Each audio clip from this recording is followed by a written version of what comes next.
Hi guys, I hope your Bible reading is going well. In this video, we will go over 2 Corinthians.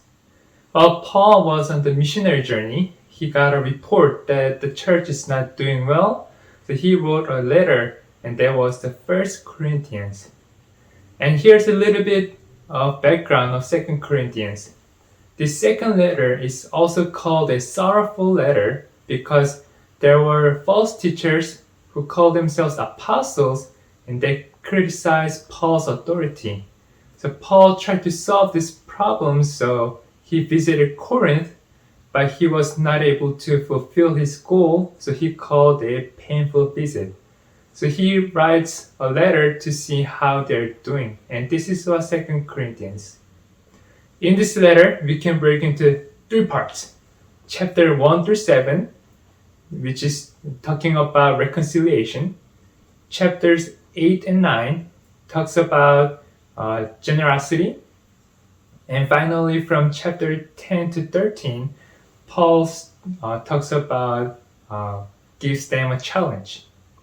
First, chapter 1 through 7, he begins with greeting and reconciliation why he was not able to keep his promise. Paul focuses on reconciliation with people in Corinth. He also defends his ministry against criticism that he faced. Then Paul talks about the old covenant and the new covenant, that they have this new covenant through Jesus Christ and the Spirit. But all this happened because of crucifixion. At the cross, Jesus reveals God's salvation, that Jesus died for the sins of the world. And the cross reveals God's character, and this is the new way of life for Christians. Then Paul moves on to the next topic, which is generosity. Paul encourages people to be generous. Since there were many poor people, Paul argues that just as God was being generous to them, they also should be generous to others.